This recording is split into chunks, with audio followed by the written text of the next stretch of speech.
Alhamdulillah wassalatu wassalamu ala Rasulillah wa ala alihi wa sahbihi wa biwala. Amma ba'd. Anahudina azakumullah. Kita masih pada pembahasan tentang tanda-tanda kenabian, dalailun nubuwah, ayatun nubuwah atau a'lamun nubuwah, biasa disebut dengan mu'jizat. Yang pertama yang disebutkan tadi ialah khatamun nubuwah. Khatam, tanda kenabian dalam bentuk daging tumbuh di belakang punggung Rasulullah SAW, di antara dua pundaknya sebesar telur burung. Di antara tanda-tanda kenabian beliau pada masa hidupnya yang ditunjukkan langsung oleh Allah Subhanahu wa taala kepada kaum musyrikin Quraisy ketika itu ialah insyiqaqul qamar, terbelahnya bulan. Disebutkan dalam risalah ini di hadis yang ke-35 an Abdullah bin Mas'ud radhiyallahu taala anhu qala insyaqqal qamaru ala ahdi Nabi sallallahu alaihi wasallam shiqqataini faqala an-nabiy sallallahu alaihi wa ala alihi wasallam ishhadu, rawahu al-Bukhari wa Muslim. Dari sahabat Abdullah bin Mas'ud radhiyallahu an, beliau berkata, bulan telah terbelah pada masa Nabi alaihi salatu wassalam syiqqataini, terbelah menjadi dua. Maka Nabi alaihi salatu wassalam berkata kepada musyrikin Quraisy, ishhadu, saksikanlah, supaya mereka menyaksikan langsung tanda kenabian beliau dengan terbelahnya bulan. Ini hadis diriwayatkan oleh Al-Imam Al-Bukhari wa Muslim. Peristiwa terbelahnya bulan itu ketika Rasulullah SAW masih di Mekah. Itu pun dengan permintaan orang-orang Makkah dari kalangan musyrikin Quraisy. Mereka ingin ditunjukkan tanda kenabian beliau. Kepingin beriman tapi dengan syarat ditunjukkan tanda-tanda kenabian Rasul. Yang dengan itu mereka percaya beliau sebagai seorang nabi. Disebutkan di dalam hadis Anas bin Malik radhiyallahu anhu, riwayat al-Imam al-Bukhari dalam sahihnya, anna ahla Makkah sa'alu Rasulullah sallallahu alaihi wasallam ayyuriyahum ayat. Orang-orang Makkah dari kalangan musyrikin Quraisy, mereka meminta Rasulullah alaihi salatu wassalam menunjukkan kepada mereka satu tanda dari tanda-tanda kenabian beliau. Katanya Anas, fa'arahum insyiqaqal qamar. Maka Rasul memperlihatkan kepada mereka peristiwa terbelahnya bulan. Dan itu terjadi. Dipastikan terjadi. Yang pertama dengan nas ayat di Al-Qamar, iqtarabatis sa'atu wa insyaqqal qamar, telah dekat hari kiamat dan telah terbelah bulan. Dan yang dikuatkan dengan hadis yang lain, hadis Hasan li ghairihi, dari sahabat Ali bin Abi Thalib radhiyallahu taala anhu yang dikeluarkan oleh At-Tahawi dalam bukunya Mushkilul Athar. Katanya Ali bin Abi Thalib radhiyallahu an, insyaqqal qamar wa nahnu ma'a Rasulillah sallallahu alaihi wasallam. Bulan itu betul-betul telah terbelah. Dan kami waktu itu bersama dengan Rasulullah alaihi salatu wasallam. yakni yang menyaksikan bukan hanya kaum musyrikin, tapi yang menyaksikan juga para sahabat yang ada ketika itu. Mereka semua menyaksikan terbelahnya bulan. Dalam riwayat yang lain, yang diriwayatkan oleh Imam Ahmad ibn Hanbal rahimahullah, dari sahabat Jubair ibn Mut'im, yang dulu sebagai tokoh musyrikin yang masuk Islam setelah itu. Katanya Jubair bin Mut'im radhiyallahu ta'ala anhu mengisahkan peristiwa itu. Insyaqqal qamaru ala ahdi Rasulillah sallallahu alaihi wasallam fasara firqatain. Bulan telah terbelah pada masa Rasulullah SAW. Bulan itu menjadi dua belah, dua sisi. Firqatun ala hadzal jabal wa firqatun ala hadzal jabal. Satu bagian di gunung sebelah ini, bagian yang kedua di gunung sebelahnya lagi. Jadi bukan semata-mata terbelah dua, kemudian menyatu kembali. Terpisah. Satu bagian, satu belahan di sebuah gunung sebelah sana. Belahan yang lainnya di belah gunung sebelah sana. Kata Jubair bin Mut'im, faqalu musyrikin Quraisy serempak mengatakan, saharana Muhammad. Ini Muhammad menyihir kami. Mata kami disihir sama Muhammad. Itu awalnya sihir ini. Faqalu, tapi mengatakan lagi, ingka nasaharana fa innahu la yastati' ayyasharon nasa kullahu. Jadi kalaupun Muhammad bisa nyihir kita, gak mungkin dia mampu menyihir semua orang. Saya paham ya. Kalaupun seandainya sihir, 1-2 orang yang terkena sihir sehingga menyaksikan bulan terbelah menjadi 2. Tapi gak mungkin bisa menyihir semua orang. Buktinya semua kita menyaksikan. Bahkan juga para sahabat menyaksikan. Bahkan Rasul juga menyaksikan. Ini hadis hasan dan juga dikatakan sahih li ghairihi dikarenakan banyak penguat-penguat. Artinya karena fitina azakumullah. 1. Peristiwa terbelahnya bulan betul-betul terjadi di zamannya Rasulullah SAW. 2. Itu merupakan keagungan Allah, kekuasaan Allah Subhanahu wa Ta'ala. Allah Maha Kuasa atas segala sesuatu. 3. Itu sebagai ayatun min ayatin nubuwah. Satu bukti dari bukti-bukti kenabian Rasulullah SAW yang tidak dipungkiri. 4. Kaum musyrikin ketika itu tidak bisa mengingkari tanda kenabiannya satu itu. Mereka mau ingkar, disihir. Terus ngomong sendiri, tidak mungkin nyihir semuanya. Artinya mereka yakin, betul, terbelah bulan, betul demikian. Bahkan disebutkan dalam riwayat yang lain, barakallahu fikum, mereka juga bertanya kepada rombongan dagang yang datang ke kota Quraisy. Pada malam ini, saat demikian, apa kamu menyaksikan bulan terbelah? Ya, kami menyaksikan bulan terbelah. Artinya disaksikan oleh semua pihak yang ada ketika itu. Memperkokoh iman. Semakin kokoh, semakin kuat iman mereka. Yakinnya ini Rasulullah, ini Nabiullah, bukan Nabi palsu. Tapi bagi mereka yang kafir, yang hati yang tertutup, ini semua sebagai madarat bagi mereka, sebagai bumerang bagi mereka. Bukan semakin beriman, tapi semakin kufur kepada Allah Subhanahu wa Ta'ala dan juga Rasulnya alaihi salatu wassalam. Alasannya macam-macam. Yang tidak puas lah kalau cuma satu, kepingin yang lainnya. Ada yang nggak percaya lah, ada yang mengatakan sihir lah, ada yang mengatakan apalah, itulah. Intinya tidak bakal beriman. Mahma ta'tina bihi min ayatin litasharana biha fama nahnu laka bi mu'minin. Itu pernyataan kaum musyrikin pada zaman Nabiullah Musa. Ayat apapun yang kamu bawakan kepada kami supaya kamu menyihir kami, dengan itu kami tidak bakal beriman kepada kamu. Barakallahu fikum. Dan peristiwa itu hanya satu kali terjadi. Hanya di zaman Rasul alaihi salatu wassalam saja. Setelah itu tidak akan ada seorang pun yang mampu membelahnya. Karena yang membelahnya ialah Allah Subhanahu wa Ta'ala. Barakallahu fikum. Kalau seandainya ada orang yang mengaku melihat bulan terbelah di tahun 2013 ini, fa'lam annahu dajjal. Ketahui dia seorang pendusta, kadzab, dajjal. Yakinilah dia tukang sihir yang menyihir mata kamu melihat bulan terbelah 2. Satu di dekat Sungai Serayu, satu lagi dekat Sungai mana lagi gitu ya. Satu di bukit mana gitu. Terbelah dua. Saya lihat bulan terbelah. Yang lainnya bengong. Di bulan terbelah, siang hari kok bulan terbelah.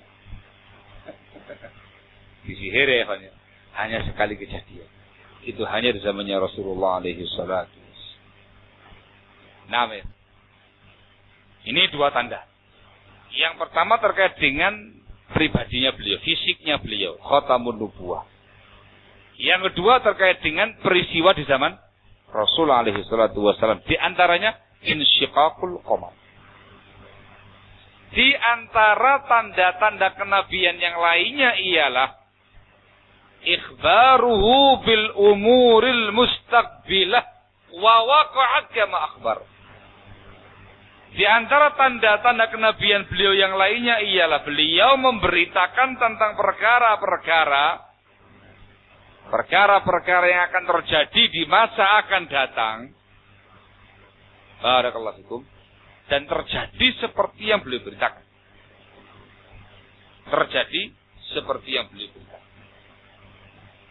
Barakallahu.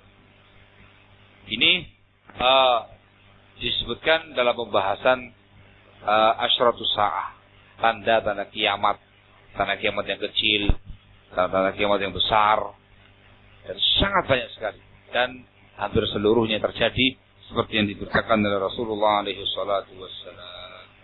Barakallahu. Itu disebutkan sama Syekh Muqbil bin Hadi rahimahullahu taala dalam kitab beliau As-Sahihul Musnad min Dalailin Nubuwah.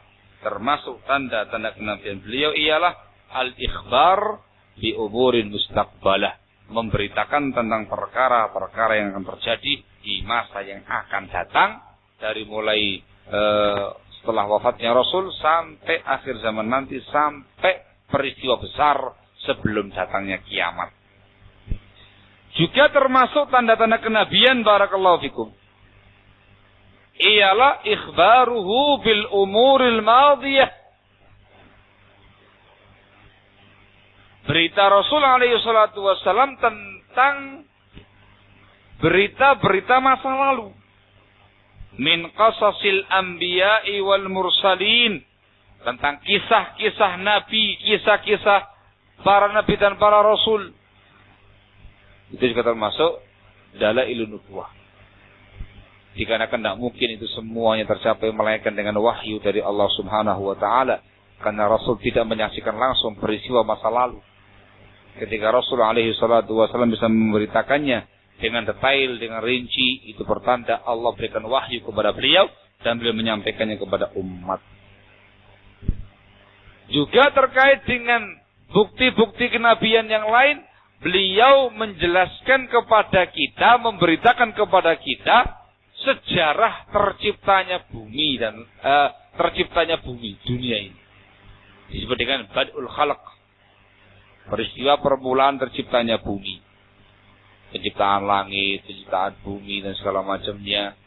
Itu semuanya termasuk tanda-tanda kenabian. Tidak mungkin ada seseorang yang mampu memberitakan hal-hal yang semacam itu dalam keadaan tidak pernah menyaksikannya, kecuali seorang nabi yang betul-betul mendapatkan wahyu dari Allah Subhanahu wa taala.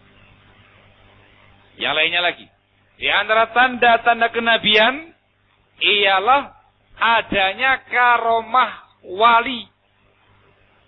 Adanya karomah kejadian luar biasa yang dialami oleh atba'un nabi, para pengikut Nabi kita Muhammad alaihi salatu wassalam, dari kalangan kaum mukminin, dari kalangan para aulia Allah, wali-wali Allah Subhanahu wa taala. Itu termasuk tanda kenabian dari sisi karomah yang menimpa wali tadi, dikarenakan dia iman kepada Rasul, dikarenakan dia ittiba'us sunnah, mengikuti sunnah Rasulullah alaihi salatu wassalam, dikarenakan dia mengamalkan sunnah, dikarenakan dia mengamalkan agama yang mulia ini.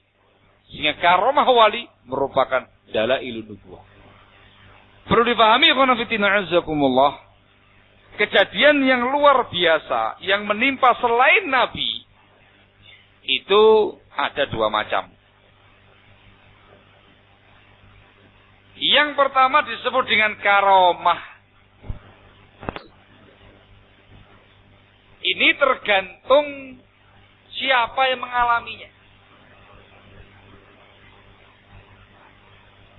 Kalau kejadian yang luar biasa itu dialami oleh orang yang soleh, dikenal sunnahnya, dikenal orang yang mengikuti sunnah, mengagungkan sunnah, mengamalkan sunnah, mendakwakan sunnah, taat ibadahnya, ikhlas ibadahnya, bertauhid kepada Allah, mukmin. Tandanya itu karomah. Tetapi kalau kejadian yang luar biasa itu terjadi pada orang-orang yang fasik, tidak pernah sholat, tidak pernah puasa, tidak pernah beramal soleh, berbuat syirik, berbuat bid'ah, berbuat maksiat, dan segala macamnya, itu disebut dengan sihir. Disebut dengan sihir. Apalagi jelas menggunakan bantuan makhluk halus, supranatural. Karomah itu terjadi murni anugerah dari Allah Subhanahu wa taala. Sang wali, seorang mukmin yang mengalaminya tidak pernah mempelajari karomah.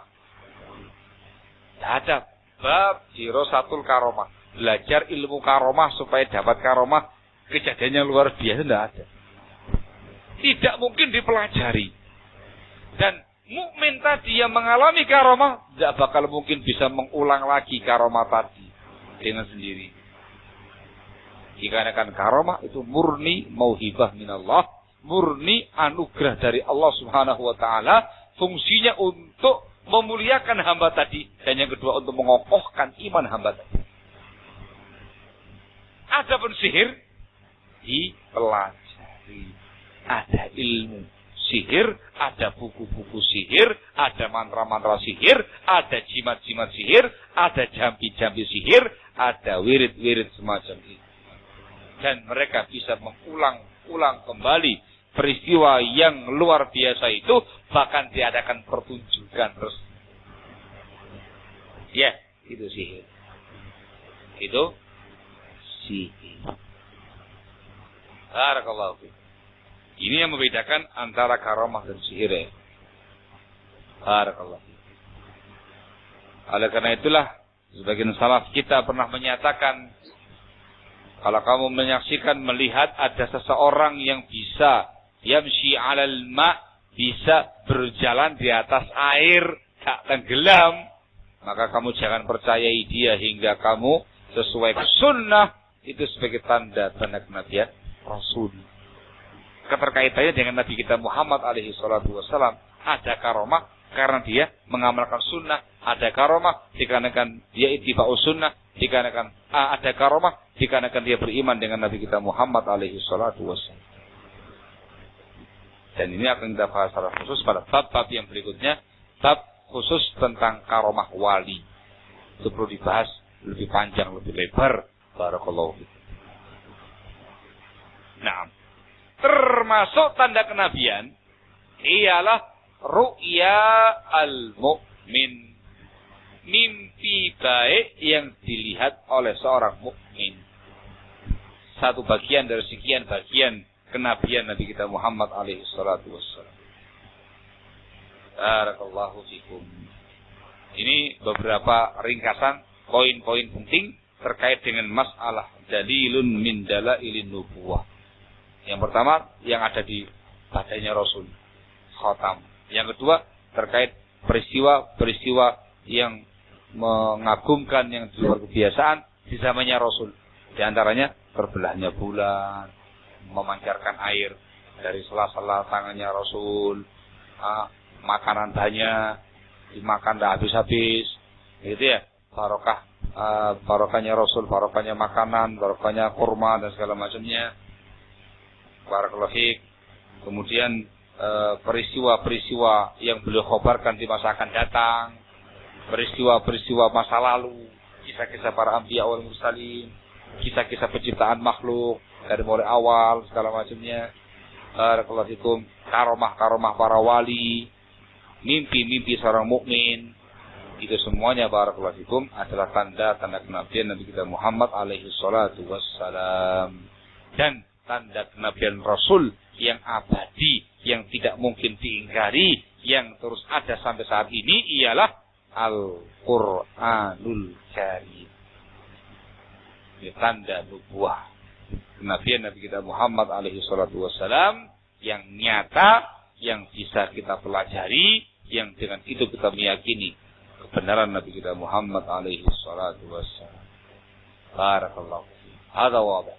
Dan barang siapa yang mengaku sebagai nabi atau mengaku sebagai rasul setelah wafatnya Nabi kita Muhammad alaihi salatu wassalam, maka dia dikatakan dajjal, kadzab, kafir dengan kesepakatan para ulama. Dan itu juga termasuk tanda kenabian. Karena Rasulullah alaihi salatu wassalam memberitakan di akhir zaman nanti akan muncul dajjaluna kadzabun salasun kulluhum yaz'umu annahu nabi. Ada 30 dajjal, 30 kadzab, semuanya mengaku sebagai nabi. Dan terjadi sebagaimana dikhabarkan Rasul alaihi salatu wassalam, munculnya nabi-nabi palsu. Allahul musta'an. Nah, ikhwan selebihnya dibaca kitab yang membahas masalah itu. Cukup banyak buku-buku para ulama dengan judul Dalailun Nubuwah. Namun kitab yang paling ringkas dan sahih semua riwayatnya yang ditulis oleh Syekh Muqbil bin Hadi rahimahullah dengan judul As-Sahihul Musnad min Dalailun Nubuwah. Itu yang saya bawa. Barakallah. Semakin dibaca semakin mengokohkan iman kita insyaallah. Masyaallah. Tanya-tanya banyak banget. Dari mana kita kayak gini? Apakah Syekh Muhammad Al-Imam Ma'far Yaman adalah ulama ahlu sunnah? Iya. Naam. 100% iya. Salah seorang imam besar dari Yaman.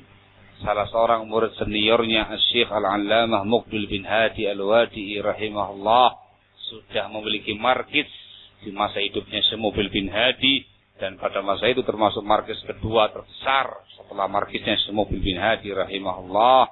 Dan sampai sekarang masih sebagaimana dahulu, bahkan lebih besar lagi markisnya, lebih banyak lagi muridnya, bahkan sekarang termasuk masyaikhul kibar di Yaman. Ma'ruf ya, ma'ruf barakallahu.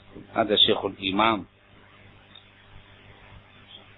Mengingat beliau menulis kitab Al-Ibanah syarat dengan pemahaman Murji'ah. Kitab tersebut menurut para ulama Sunni semisal Syekh Rabi' kitab yang sesat dan dilarang membacanya. Dari mana tuh khabar semacam ini? Dari mana khabar semacam ini? Itu tidak benar. Betul, memang ada beberapa perkara yang diluruskan oleh para masyayikh, diminta untuk kemudian ditakdil, diluruskan kembali. Tapi secara global bagus, tidak ada pengetahuan saya seorang imam pun dari kalangan ulama Ahlussunnah sekarang ini yang mengatakan demikian. Barakallahu. Bahkan buku ini dibaca oleh Syekh Al-Allamah Abdul Muhsin bin Abbad Al-Badr hafizahullah, salah seorang imam besar, ulama besar masa kini yang ada di kota Madinah. Itu antum lihat di cetakan yang kedua buku Al-Ibanah. Cetakan kedua buku Al-Ibanah. Barakallahu. Nah,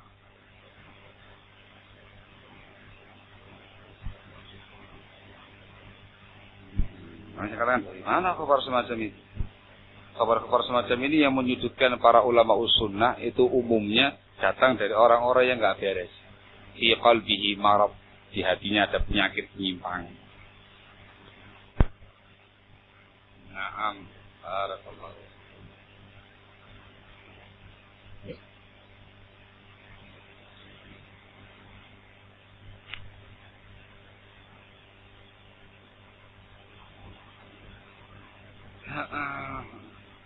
Pertanyaannya kok sisi macam-macam ya Pak?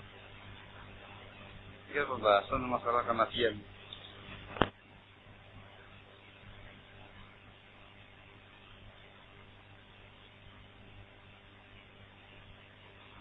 Baik, Nabi kita Muhammad SAW mengajarkan kepada kita untuk menyebarkan salam. Kenapa dikatakan asatidzah?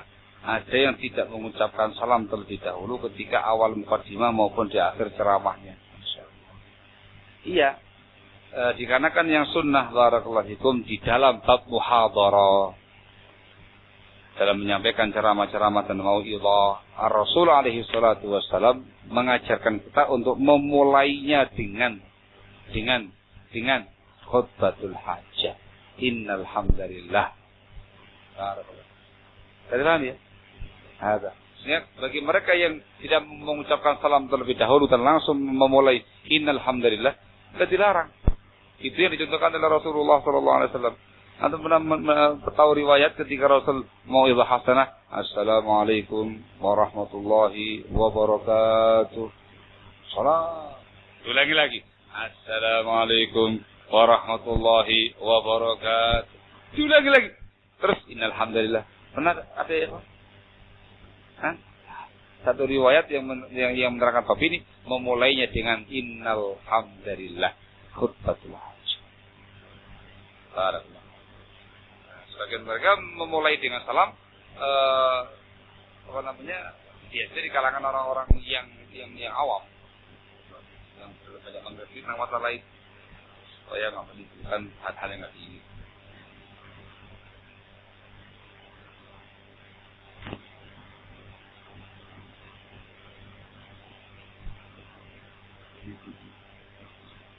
Bagaimana cara membantah atau menasihati seorang wanita yang mengaku didatangi malaikat Jibril mendapatkan perintah ini dan itu, tapi nggak ngaku sebagai nabi, yaitu suruh tobat. Suruh tobat. Kalau nggak tobat urusannya panjang. Tahu dari mana itu malaikat Jibril? Apa pernah lihat sebelumnya? Apa tahu ciri-cirinya? Hah? Jangan-jangan Mas Jibril. Nah iya, jangan-jangan seorang laki-laki ngaku namanya Jibril, diperintah ini, perintah itu. Allah. Nah, semacam ini perkara yang wadih. Lalu jangan risau dan jangan gelisah. Sangat nyata-nyata sesatnya gitu loh. Jangan-jangan benar. Jangan-jangan benar. Jangan-jangan tidak benar. Yakin salah. Barakallahu fiikum. Nah, banyak lah yang sedang baru Jibril katanya melahirkan Imam Mahdi juga begitu. Ini semuanya Allah Al-Musta'an. Orangnya imma majnunah, mungkin dia orangnya senewak stres, depresi, atau sensasi mencari kemasyhuran supaya dikenal, atau orang yang mau menyimpang ya Allah.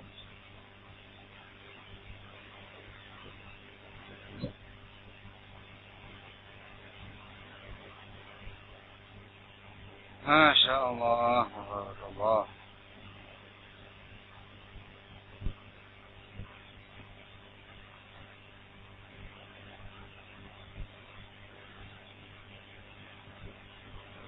Negeri kita tidak menerapkan hukum qisas seperti potong tangan, cambuk, rasali, semua yang telah lewat. Berazam jangan mengulang lagi tindakan semacam itu. Tinggalkan komunitas habitat rusak semacam itu.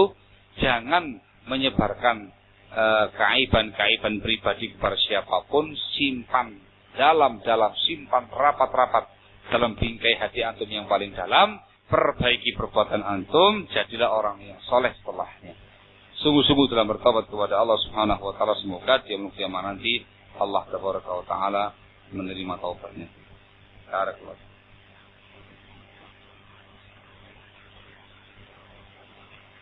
Air Zam-Zam di kota apa, Ustaz? Loh, air Zam-Zam di kota Mekah, di dalam komplek Masjid Nabawi, Masjidil Haram. Barakallahu fikum. Sumur Zam-Zam di situ ya, di dekat dengan Ka'bah. Dekat Ka'bah, kemudian ada makom, di belakangnya makom itu ada sumur Zam-Zam.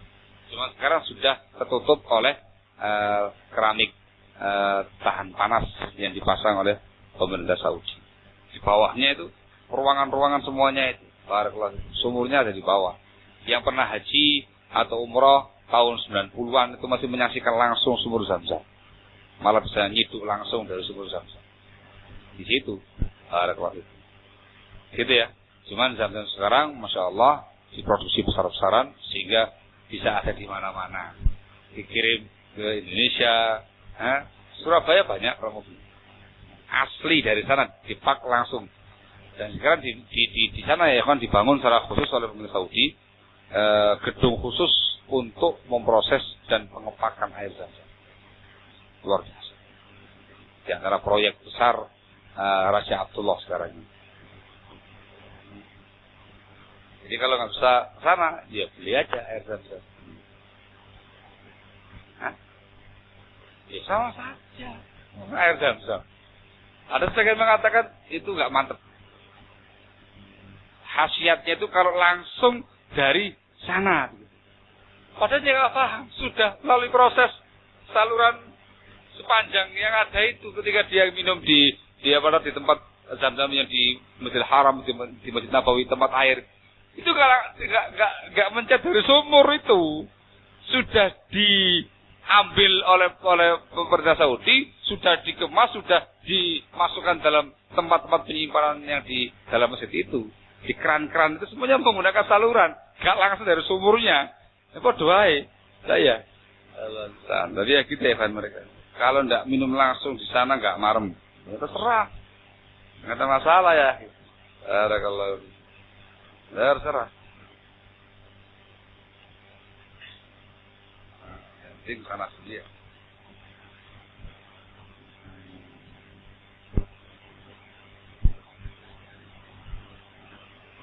Masih pada pemahaman sendiri-sendiri, tidak mungkin nyatu antara hak dan batil. Paham ya? Antum mau apa-apakan, mau dipaksa-paksakan, tidak bakal bisa menyatu antara sunnah dan sururiyah, tidak bakal bisa. Antara sunnah dan syiah, tidak bakal bisa. Antara sunnah dan ikhwaniyah, tidak bakal bisa. Sunnah dengan tablighiyah, tidak bakal bisa. Dikarenakan tidak mungkin bersatu antara hak dan batil. Paham ya? Antum mau kerahkan seluruh tenaga antum mau pakai modal semua yang di muka bumi dan 10 kali lipatnya, tidak bakal bisa. Tidak bakal bisa. Kecuali kalau semua kembali kepada al-haq. Bersatulah mereka semua di atas al-haq. Jadi pahami? Jadi pahami ya, Pak? Jangan saya mengatakan, oh berarti menang dewe. Mau menang sendiri, berarti mau sendiri. Bukan, itu prinsip yang ditentukan Rasul. Dalam Quran dan Sunnah itu prinsipnya. Kalau ini yang dipegangi, semuanya menyatu. Tidak bakal. Naam, barakallahu fiik. Tidak tahu ini kalau Wali Songo ya. Apakah kisah-kisah yang terjadi pada masa zaman Wali Songo termasuk karomah seperti yang diyakini banyak masyarakat Jawa? Apa dulu yang ada pada mereka? Dan bagaimana kondisi mereka tadi itu? Kalau apa namanya, tongkat, tahu yang tertentu tongkatnya, jadi emas semuanya. Itu dicurigai jadi karomah ya Pak. Allah. Masya Allah. Ustaz, saya tidak anak satu yang menikah dengan Mas. Sudah satu nikah lagi dapat. Tapi istri saya seperti tidak atau kurang menyukai anak saya. Bagaimana sikap saya terhadap istri saya? Karena saya kasihan sama antum. Iya, kodratnya perempuan begitu, senang antumnya, gak senang anaknya antum. Gitu ya. Ya senang sama antumnya, gak senang sama anaknya antum. Karena kan bukan anaknya sendiri. Ya, semacam ini perjuangan antum selaku sudah anak satu nikah dengan ya, atau harus bisa mengayomi dua-duanya, mengayomi istri, mengayomi anak, dan harus bisa menjelaskan sebaik mungkin kepada istri yang tadi itu supaya merasa memiliki anak, walaupun tidak mungkin dipaksa secara hati. Nah, secara hati hanya tidak bisa mungkin nggak bisa sepenuh hati dia bisa menyayangi anak suami, karena kan bukan anak. Iya, supaya kemudian untuk yang sang gadis tadi itu harus berusaha semaksimal mungkin menata hati. Termasuk tapi dia kepada sang suami, dia mengurusi anak suami. Ya, dengan sekuat tenaga, dengan sekuat kemampuan. Itu resikonya dapat gadis. Ya, ketika semacam ini ya berjuang sih. Apa bedanya Nabi dan Rasul? Sebagian ulama kita berpendapat tidak ada bedanya antara Nabi dan Rasul. Sebagian lagi membedakan kalau Nabi diutus oleh Allah Subhanahu wa Ta'ala dan diperintahkan untuk menyampaikan risalahnya kepada kaum yang beriman dan pada umumnya meneruskan syariat nabi-nabi yang sebelumnya, tidak diberi syariat baru. Kalau Rasul diutus oleh Allah Subhanahu wa Ta'ala dan diperintahkan untuk menyampaikan risalahnya dan pada umumnya membawa risalah baru dan menyampaikan risalahnya kepada semua pihak, kepada yang beriman dan kepada yang kafir sekali. Itu saya lihat dalam kitab namanya Kitab An-Nubuwat karya Syekhul Islam Ibnu Taimiyah rahimahullahu ta'ala. Barakallah. Ada pendapat yang menyatakan Nabi seseorang yang diutus dan tidak diperintahkan untuk menyampaikan dakwah, itu pendapat yang keliru, pendapat yang salah. Semua diperintahkan untuk menyampaikan risalah. Seorang pacaran, berzina, hamil, melangsungkan pernikahan sampai dengan sekarang. Bagaimana hukum pernikahannya? Nikahnya itu kapan? Setelah selesai melahirkan ataukah ketika sedang hamil? Kalau menikahnya setelah selesai melahirkan jabah bayi, barakallahu dengan pernikahan yang sahih, itu sah. Artinya tidak perlu dia tajdidul nikah, tidak perlu dia mengulangi nikah sekarang. Tetapi kalau dia menikahnya ketika kondisi hamil, pendapat yang rajih mengatakan tidak boleh. Kecuali dengan persyaratan selama menikah dengan perempuan yang dia hamili itu dia tidak mengumpuli. Jadi kumpuli sampai melahirkan bayinya, suci baru kemudian dia kumpuli. Ini pendapat yang rajih ya. Dengan dasar hadis Rasulullah sallallahu alaihi wasallam menyatakan, la tasqi ma'aka zar'a ghairi. Janganlah engkau menyiramkan air kamu di tanaman orang lain. Jadi paham ya? Bisa dipahami. Kalau dia menikah selagi sedang hamil dan sudah mengumpuli dia, Allahul Musta'an, dikarenakan dia jahil, maka sekarang segera memperbaharui nikahnya. Tajdidul nikah lagi supaya menjadi pernikahan yang sahih. Nah, anak yang pertama yang di luar nikah itu jelas waladuz zina. Anak yang terjadi setelah dia menikah dikarenakan jahilnya dia dikatakan sebagai waladuz syubha. Dikatakan sebagai waladuz syubha. Segera mungkin untuk tajdidul nikah. Segera mungkin. Kalau sudah tahu ilmunya, masih juga nggak nikah, masih juga menggaulinya, itu terjadi yang namanya perzina. Ini dengan pendapat yang diroskan tadi.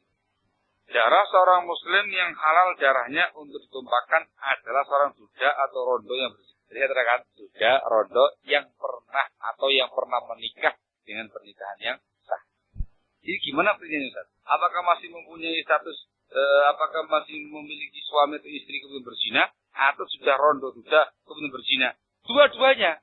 Ketentuannya yang saya terangkan tadi ya Pak, yang sudah pernah akad nikah sah, yang sudah pernah akad nikah dengan akad nikah yang sah, entah dia masih punya istri atau tidak, dia berzina maka dikatakan muhsan, dikatakan thayyib, diraja. Iya, yang mereka sebutkan akdun nikah, semata-mata sudah pernah akad nikah yang sah, zina maka dikatakan muhsan, maka diraja. Apakah hukuman rajam juga dilakukan oleh seorang wanita perawan dan laki-laki bujang kemudian berzina? Nah, untuk yang masih perawan dan masih bujang berzina itu hukumannya lain. Itu namanya diker. Hukumannya dicambuk 100 kali dan diasingkan selama tahun. Ada gadis dan bujang. Tapi kalau satunya ada yang pernah akad nikah, yang satu dicambuk, yang satu dirajam. Sesuai dengan putusan masing. Itu dibahas dalam pembahasan fikih. Dalam pembahasan kitabul hudud, kitab yang menerangkan had. Di tempat kami ada tanah wakaf yang kemudian dibangun sebuah masjid. Tetapi di tanah tersebut terdapat 2 kuburan muslim. Maka cukup dikasih pembatas. Pembatasnya itu tidak mesti harus besar. Yang penting dia tersendiri. Entah dibatasi dengan semacam pagar bambu atau dikasih jalan pintas dan segala macamnya. Yang penting dia terpisah dengan tempat masjid sholatnya tadi, itu cukup. Itu cukup. Nah, kalau dipindah tidak ada syariatnya mensolatkan kembali atau memandikannya kembali. Ya, bas dibungkus yang rapi, dipindahkan ke tempat yang tempat kuburannya kaum muslimin. Hanya itu. Barakallahu.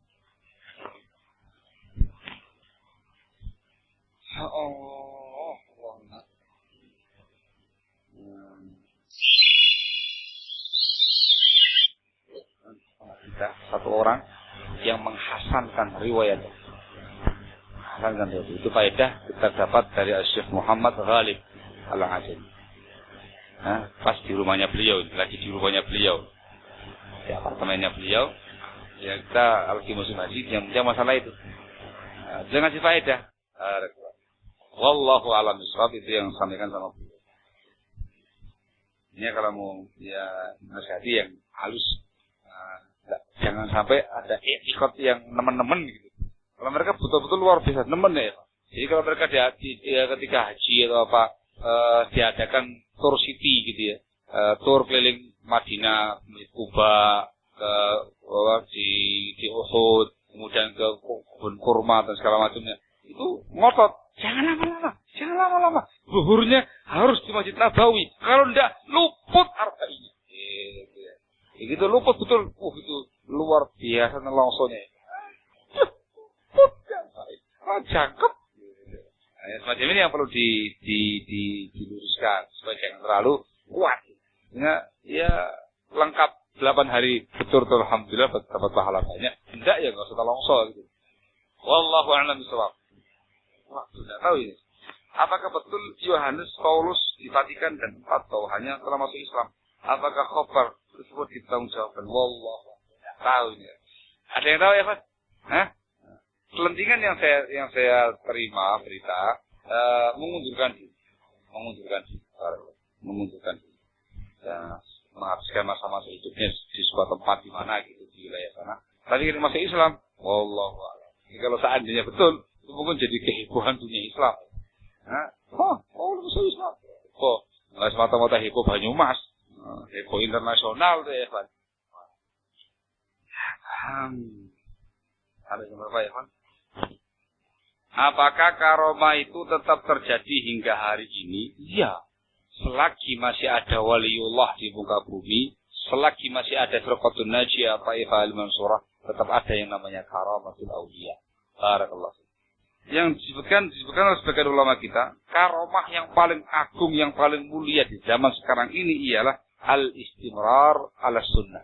Al-istimrar ala talabil ilmi. Bisa terus-menerus istiqomah di atas ilmu, di atas talabul ilmi, istiqomah di atas sunnah.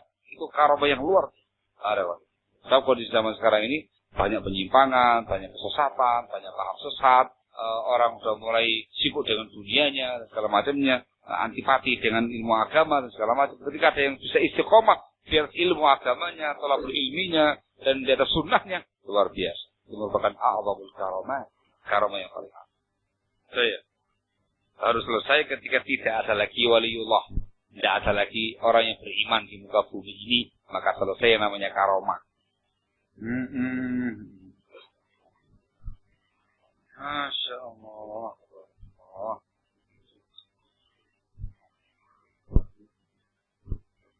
Apakah harum dari keringat Nabi termasuk sebuah mukjizat? Masya Allah. Sangat tua ya kan? Benarkah Zam-Zam tidak boleh diperjualbelikan? Siapa bilang?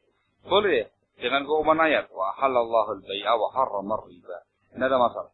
Diperjualbelikan, boleh diminum, boleh untuk wudu juga boleh, untuk mandi juga boleh. Tidak ada masalah.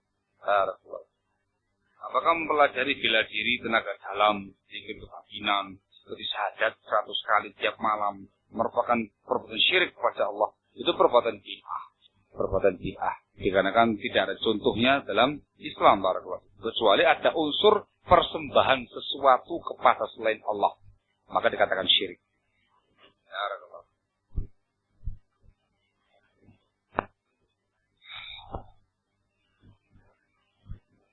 Tolong sebut dan jelaskan sunnah-sunnah setelah proses kelahiran bayi. Apakah hadis dhaif yang menyatakan bahwa azan pada telinga kanan dan iqamah pada telinga kiri setelah bayi dilahirkan? Iya. Terkait dengan hadis tersebut memang diistilahkan para ulama. Saya pribadi lebih condong kepada pendapat yang membaifkannya.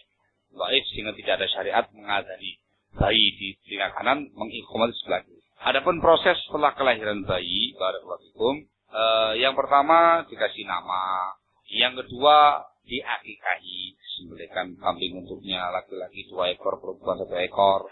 Kemudian dicukur rambutnya yang dicukur tadi ditimbang berapa gram, diteruskan dengan harga perak dan disedekahkan. Dikhitan, wajib bagi laki-laki, mubah bagi perempuan. Wah, hanya tidak ada yang namanya acara acara itu loh, bubur merah, bubur putih. Yang ada hanya ritual akikah saja yang boleh kambing tadi. Bisa dibagi mentah, bisa dibagi matang, bisa makan bersama, bisa dibikin nasi kotak, pikir dan segala. Tidak ada masalah. Hanya itu yang disebutkan dalam riwayat. Masya Allah. Nanti.